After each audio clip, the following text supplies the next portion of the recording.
Bill, really great to be here with you. Thank you so much for joining me. You've had this really interesting and textured career. Can you tell me about it? Tell me about the steps in the journey and how'd you get to now you're building pace pricing? Yeah, for sure. First, thanks for having me. I'm super excited to chat with you today. Man, how do I do this without being really long-winded? I started off as an engineer, so a software developer is where I come from, and now I do pricing, which is kind of weird. But the journey went like this. I spent a long time writing software for, kind of big software companies back in the day, like Quest and those types of companies. And then I finally got tired of the enterprise sort of software world, and I wanted to build something on my own. So I did what most people do, and I started a consultancy, and I was selling, bum in a seat kind of software development services. But I realized that people wanted to work with me a lot as I started doing that, and so I started building a little bit of a team. And then I used to do a ton of mobile app development back when it wasn't cool, when it was what do you say, RIM, like research emotion stuff, BlackBerry, mid-P stuff, really old things, dating myself here. But when iPhone started coming out, I really wanted to start building apps for it. So I started an agency called MindSea, which built mobile apps for companies all over the world. And as part of that process, we developed a bit of a sales technique that we used, which gave our customers a bit of optionality when we were first doing our first sort of productized service offer. And so we built a little tool because we're software people. We built a tool to help us do that. And it kind of took from the typical B2B SaaS era, or even SaaS, just the good, better, best, and had some add-ons and a few other things. They could fill in their information, push a button, and we'd get started on the project. And so we were selling to a lot of B2B SaaS companies at the time. And as a result, they would ask us, they would always say like, hey, where did you get this tool? Right? Because we'd pitch them and they're like, this is amazing. Our sales team could really use this. And with enough prodding from my own head of sales and a number of friends of mine that are in B2B SaaS, they said, just go build a product. And so we built SalesRight, which was that interactive quoting tool. And that was 2018, 2020. We were at it for a couple of years, but man, it was all pricing stuff. Like it's about doing those quotes for B2B SaaS. It just forced us to get into all of the different types, all of the usage elements, all of the per seat stuff, like all of those types of things. And I found myself on conversations with sales leaders when I'm trying to sell my product, like, cold outreach, doing the things. And they would go, so our pricing looks like this. Does that make sense? And I realized that there was just a lot of need there. There was a lot of demand for people to, I think they wanted validation mostly. They just want to understand if they're doing it right. They're a little nervous of it, a little scared of it. Nobody really owned it. It was one of those things. So we were acquired in 2020 by FastSpring. And after that, I spent all of my time just diving as deep as I could into the pricing space. So I've been coaching for the last few years now. I've coached with some other pricing firms. I coached at SaaS Academy. I'm the resident price coach at SaaS Academy. And I run Pace Pricing, which is a B2B SaaS pricing monetization agency. So we spend all of our time tearing down existing B2B SaaS pricing models and rebuilding them to try and, solve the current challenge of that company, whether it's retention or growth or both, or, churn or, hitting a growth ceiling, any of those things. So that's the journey. So good. And like I said, textured. I mean, I think what's interesting is, right, there's engineering, there's being a founder, there's diving deep on pricing. Patrick, you said several things. You said usage-based, you said product-led, you said direct sales, you said quoting. Like you've been your career has been at the intersection of a lot of changes in enterprise software and B2B software. I'm curious to know how you would talk about what you think has changed in software broadly. What are the big inflections that operators have to be thinking about? It's interesting because I think all this stuff is known sometimes, so I don't know what I don't know, or that kind of stuff. So when I think about this, I'm sort of thinking ahead and I'm going like AI, that's the thing. Like people are, how do we price AI, all that kind of stuff.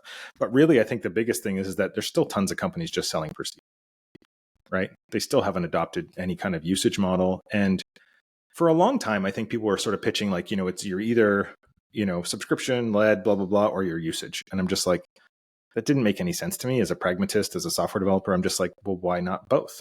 Right. And so I think that's really been the thing, is like people have realized that, usage isn't the way, and, just straight up subscription isn't the way. What we need is both.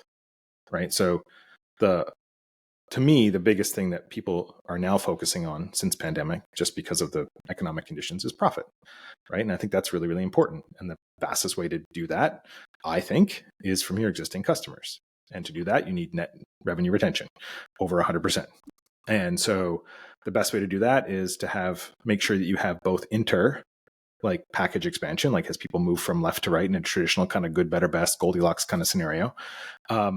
But they also need to have intra package expansion where they're going up and down inside the package. So you need to have a usage element and you need to have a subscription element, in my opinion.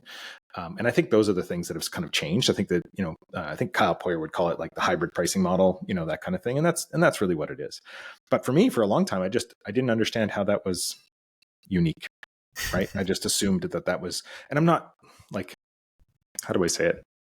I'm not saying, oh, I had some Oracle crystal ball. It just made sense to me that if there's usage elements, you should charge for the usage elements. And if there's not, you shouldn't. And people always go, oh, but I want my pricing to be simple. And there's a really good pricing guy, Ulrich Schmidt, and he said, and I believe this as well, is that it doesn't need to be simple. It just needs to be understood. And so depending on the people you're selling to, your market, all those types of things, if they understand it and it's in their language and they can grasp it, it makes sense. Case in point, Amazon Web Services. Have you tried to look at the pricing for Amazon Web Services? Yeah, I have. Right? So if you're an engineer or you're running that kind of thing, it makes sense. Yeah. It is necessarily complex. Yeah. Necessarily complex. Yet, if I want to go buy Netflix, it's necessarily simple. Yeah. There's 2 packages. That's it. So I think that's the difference, is that as long as your market understands your pricing, it doesn't necessarily always have to be simple. Simple is not the holy grail. So really I don't know if that answers your question at all about what's changed, but I think the biggest thing has changed has been a focus on profitability and, also, and I think net revenue retention is probably the biggest focus. Driven to some extent by hybrid billing. Yeah, absolutely. 100%. Yeah. That's one of the only ways you can get there. You can't because churn is built into the system. Yeah. Right. So unless you have 0% churn, you will never have 100% GRR. Yeah. You will never have 100% gross revenue retention. So if you don't have 100% gross revenue retention, what can you do? Yeah. You need to have net revenue retention, which basically means you need to make more money from your existing customers. How do you do that? You sell them more things. Yeah. So tell me how you're building pace. Like, tell me what is the offering to companies and to founders? Who are you trying to work with? Tell us about pace. Yeah. So, it started off, I'm a coach. I love coaching people. I love teaching people how to fish, so to speak. And so I started off wanting to basically install good pricing practice into B2B SaaS companies. And I still want to do that. I think it's really, really important. But what I realized is the demand is really for, can you just do it for me? Right? Can you help us untangle this mess and get to something that makes sense? And once I realized that, we sort of shifted focus, and now we spend all of our time aimed at, B2B SaaS companies, anywhere from a few $1,000,000 all the way up to a couple of $100,000,000. Like it's sort of, and the reason I say it's such a wide range is because they all kind of have the same problems. I haven't seen much difference it's just the stakes are higher. When you get into the bigger companies, the stakes are higher and there's more people involved. So there's more stuff to manage. But yeah, so the way we're building it is we're productizing as much as we possibly can. We've built out a system that we think can apply to every single B2B SaaS company that we work with. It starts with data. We go very, very deep on data. And if you don't have data, we help you get data. That's one of the things that not a lot of companies are doing. We're just like, you don't have usage data. Here's what you need. Here's mix panel. Here's amplitude, whatever you're going to do. Like, these are the things we need. Let's get it. And then we dig in, we do tons of market research, customer research, data analysis, that kind of stuff, which is kind of typical, for pricing engagement. We go really, really deep on the customer side, mapping out jobs to be done, all that kind of stuff. Then we move into like architecture and we're packaging, and then into calibration where we're setting price levels and dealing with competition. But then the real big thing at the end is we validate. And we validate and validate and validate until we nail it. And that's done in market to get as close as possible as we can to understanding that this is going to be accepted by the market that's out there that you don't have yet, and your existing market, your existing customers. Because pricing is about confidence. And you can go off and you can design new packaging and you can do all those types of things. But if you don't know it's going to work, it hasn't, you may have up to your confidence, but that's kind of the ultimate confidence, right? And so when you think about validation, there's a couple of things to think about. It's like, one, does it feel good to us? Like, does the company understand it? Is sales bought in? Is product bought in? Is the CEO bought in? Like, is everybody sort of, yep, this makes sense to us? The second is, do your existing customers think it makes sense? Right? Talk to them, run it by them a few times. And then the ultimate is selling it, like putting it in market. And so we try and simulate the in-market part. We do as much as we can all the other things up front, and then we go to market. And we try and simulate that, that those purchase simulations are really important to us. So that's kind of how we do it. Makes a ton of sense. You've worked with a lot of companies. You've thought about pricing and packaging probably more deeply than most people in SaaS. What are the most common mistakes you see? And maybe if you could kind of think about that question through the lens of the early stage company as well as the growth stage company. Sure. Early stage is giving it away. There's a few things actually early stage that I see. One, giving it away. People need to open their wallet in order for there to be any kind of like investment demands ROI, period. Right. So if I'm going to put money in, then I demand something out. So therefore, I'm probably going to put more effort into it. So if you're giving away something for free at the early stage to get customers, it's probably not the right move because they're not customers. They're just people. They might use your product. They might turn into customers, what have you. So do it. And so like that's early stage. I see that. The other thing I see at early stage is overcomplication, right? They'll go the other way and they'll just set up good, better, best, and they'll have like artificial limits and all kinds of things in place and just really, really complicated. I think you need to understand the ROI you deliver to a company and build a good, solid plan that you sell and sell it for what you think it's worth or what you think you can get for it. And don't apologize for that. and then iterate and then understand how people use it and then figure out where based on usage data, all those kinds of things. The other thing I see people do a lot is not collect any data. Right. So I'll get on calls with early stage founders and I'll ask them about, just simple, like, hey, this feature that you just rolled out, how often is it getting used? What's the uptake? What's the attach rate? And they're just like, oh, I don't know. Yeah. And maybe it's not that flippant, but they're just like, oh, we don't collect that yet, or we don't have that yet. And it's always the yet. And I'm just like, look, set out as you mean to go forward. Having a baseline, however early it is super important. We just need to understand the evolution of the stuff. So make sure you're logging and, collecting usage information, at least at a high level on those features. It doesn't have to be, super granular, but collect the usage data. And so those are the big things. And in terms of, I think you also asked me about some of the biggest mistakes, right? And I think one of the big mistakes across the whole board, whether you're early or not, is just not changing your prices. Like people hold on to it. There's nothing. I figured this out. I think it's that as founders, we don't get scared of much, right? It's all about change, right? We're always iterating. We're always doing things. We're always trying to embrace change. However, one thing we don't want to do is mess with the relationship with our customer. Yeah. And there's nothing quite like changing prices to feel like you're going to mess with the relationship with your customer. Yeah. And so people will just hold on to it in fear of, and I say in fear because it's truly a fear of losing customers, right? Competition coming in to swoop them, market pushback, can't be able to sell, your sales team pushing back, all of those reasons. And so therefore the status quo.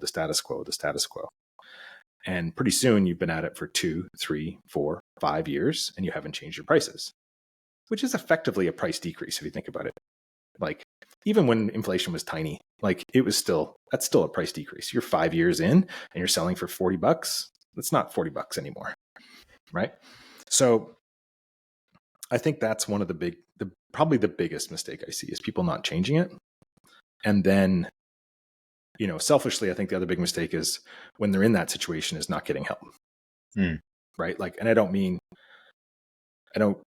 doesn't really matter where that comes from, but just like go and seek help, get the right people together. Like I always say, build a pricing team, like get the people involved in the company that need to be there, product, marketing, CS, executive leadership, build a cross-functional team and, start thinking about pricing. Yep. I always say that monetization is product and product is monetization. You I love can't that. think about one without the other. And so it needs to be baked in at step one. Like when you're looking at a new feature, especially if you're a going concern and you're at that really tender spot of like 10, 15 million, and you're going to invest a whole couple of squads worth of work into a big feature, please know how you're going to capture that value. Like, oh, we're just going to add it into our middle plan. Fine, if you think that's the right place for it. But what did you do to get to that decision? And I think that's the big thing that companies don't do. So those are the mistakes I think companies are making when it comes to monetization in general.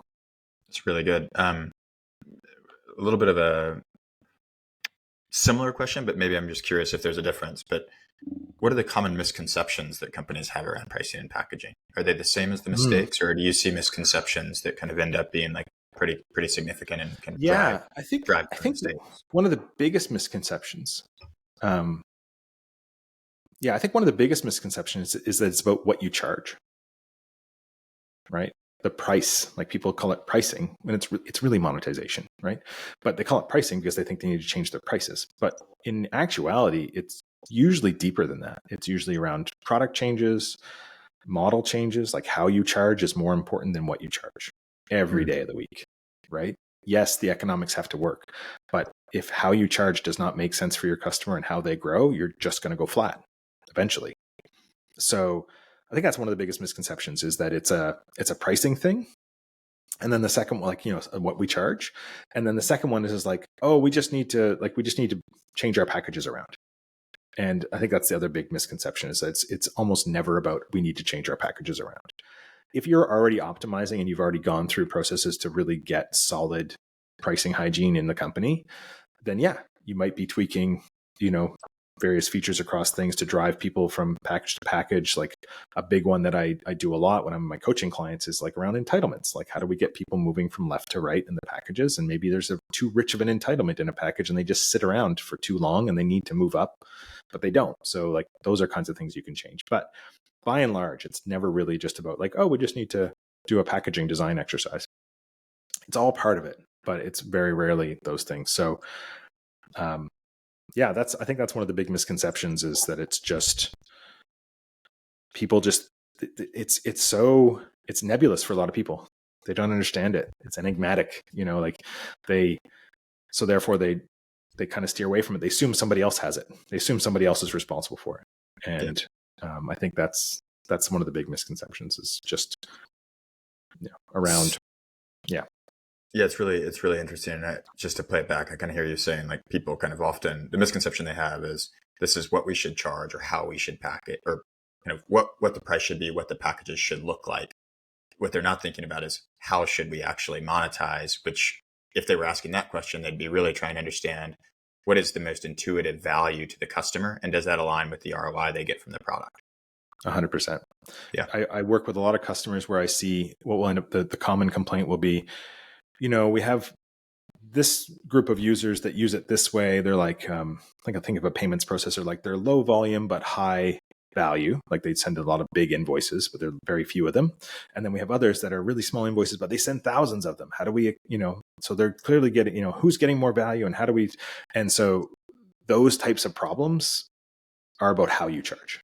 It's about alignment, and there's things you can do to try and, backstop for those things so that people are paying for the value they receive and they're okay with it. And I think that's the other big piece, is that, how many times have you gone to buy something and it just doesn't feel right?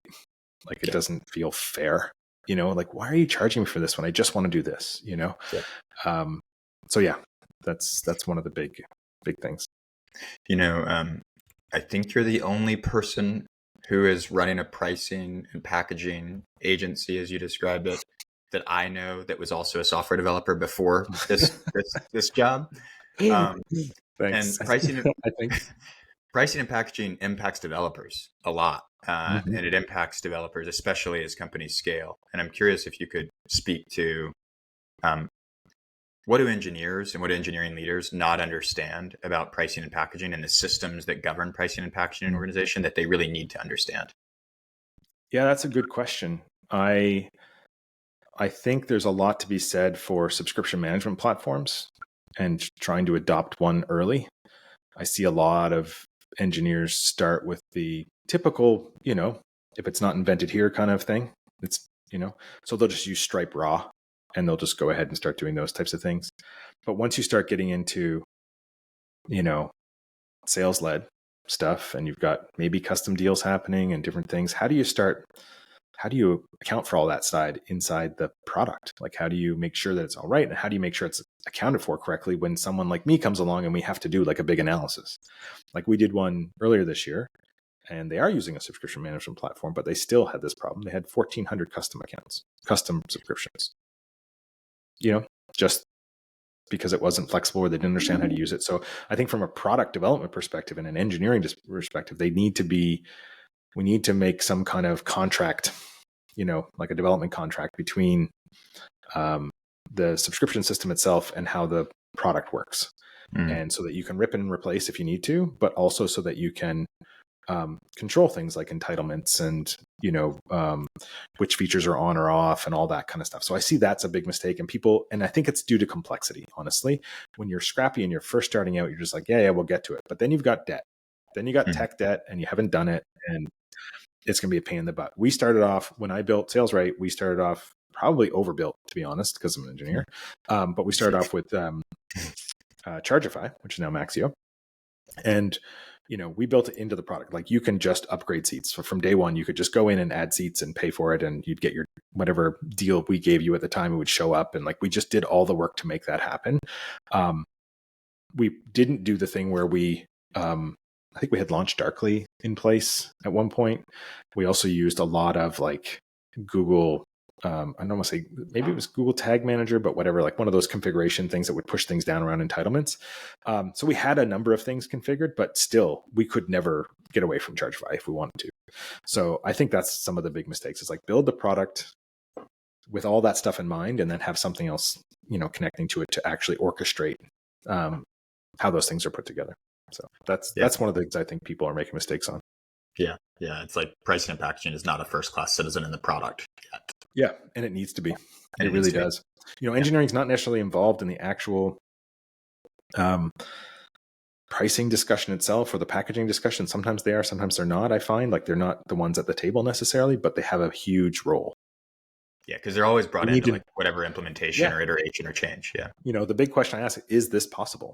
Yeah. Like we'll recommend product changes and we'll like, it's like, can you do this? And they're like, oh, well, we can get it in probably a year. I'm like, okay, so we can't. Like, how are we going to roll this new? Because the last thing you want to do is build a new model and then not roll it out. I had somebody say to me recently that the problem that you just described, the fact that engineering always has to be involved in some type of implementation or support cycle for an iteration, is just a massive weight on go-to-market creativity. And I'm curious how you kind of respond to that. Well, I mean, the response is yes. I mean, that is exactly what happens. I've worked with tons of companies where they say, we can't do that because engineering can't get the cycles to change it. I can't change our pricing page with that because it's all tied to the whatever. We can't do it in app because we need to get engineering's time to make an update. So yeah, I mean, and so to your earlier point there, it's like, we're going to price and package based on like our complexity rather than what is in the best interest of the customer. Sort of becomes the result. Yeah, I'm dealing with it right now. Actually, I got a large customer and they just can't move fast enough. And they've got a number of legacy things they're dealing with. They've been in business for many decades. And there's just so many competing priorities. And so they're rolling it out as best they can. But it's starting to feel, it can start to feel a little shaky, but, once the teams are engaged, it's fine. Like, once they get engaged and they know it, and most teams are happy for it, to be honest. Like if you can say, hey, we need to make monetization more important inside the product. Most engineering teams I have talked to are kind of happy about it because it's probably been one of these things that they're just like, it's a house of cards over there. I don't want to deal with it. But once there's like an actual initiative by the company to make it better and monetization becomes more important, it's so funny how monetization isn't sometimes the most important thing to a company. They think about it at the end or they think about it during product development. I did the same thing. I built SalesRight. I had no idea what I was going to charge for it. And I didn't even know if what I was building was worth, I made all the classic mistakes. So, And there is a difference between like the first time founder who's not seen that before and the second time founder who's done it, made the mistakes, and then it's like, I never want to make those mistakes again. Like this has to be yeah. considered from day one. Yeah. Yeah. I think we have a mutual friend who always says you can always tell who's been in the crap. When you start talking about pricing, you can always tell who's been through it before. Yeah. Yeah. Yeah, I mean, it's so interesting. Like you're kind of in companies, and like any mention of adjusting pricing and packaging can make people squirm, especially in engineering. Mhm. You know, I think you've used this word before, but like pricing and packaging and or monetization practices. Mhm. Companies have an opportunity to build practices that can be really methodical and intentional. I'm curious, like, if just off the cuff, like, what are the things that people can go do to start to build the muscle memory around becoming more intentional with pricing and packaging monetization as a practice or as a Mhm. discipline? I mean, probably the simplest thing you could do is get a cross-functional team together and set a quarterly meeting and just sit down and talk about features that rolled out, what the uptake was, how are they doing, that kind of stuff, which is probably on people's minds. But when you have the cross-functional piece, you get everybody in the room. Honestly, I find one of the big things that we do as an organization sometimes is when we get brought in like that, it's the first time that group of people is sitting around a table talking about this subject together. And Like the core way the business grows, and it's like the first time we've actually talked about it. yeah, like as a group and with Yeah, a as a focus group. of like, we need to change it, what's working, what's not, like that kind of thing. Cause it's happening, one-to-one or inside marketing and product and inside product and sales and inside C-level down. Like there's all those conversations happening, CFO, revenue ops, like, they're all talking about it, but getting everybody around the table and agreeing that this is a priority and we need to do it is something that we often got brought in. So I hate to say we get brought in to be argument settlers, but that happens too. Right. So the simplest things you could do is pull together the right people, start having conversations about it. The second thing you can do is collect data. Get as much data around usage as you can. If you're not collecting usage data today, please do it. Think about the journey of your customer and how they actually go through. Best way to do that, I think, is to map out the core job to be done and just, map out a job map and then start logging the things that they have to do to actually execute. So after data, I would say it's if you is start looking at things, signals as to when you should raise your prices. And I think the best signals, if you're sales led or trial led, doesn't really matter. It's about conversions. If conversions are good, decent percentage, lots of trials are coming in, or your sales team's calendar's booked, your NPS is high, and your churn is low, probably could stand to raise your prices. Those are good signals. Those are really good signals. So, and so those are the ones I sort of lean on in sort of initial stuff. And I guess the other thing would be just make it part of your initial product, your PRDs, like any kind of business case or PRD that's created is like, how are we going to monetize? Very good. Where can people learn more about you? Where can people find more about Pace Pricing? Sure. Pacepricing.com, probably the easiest way to find us. I'm also on LinkedIn. I am WDR Wilson almost everywhere. So you can just search for me that way, or you can just search for Bill Wilson. But I will say it's a very common name, so you'll find lots of us. But yeah, that's probably the easiest. I'm on Twitter, WDR Wilson, LinkedIn, and pacepricing.com is probably the easiest way. This has been so good. Thank you so much for joining us. Hey, thank you. It's been great.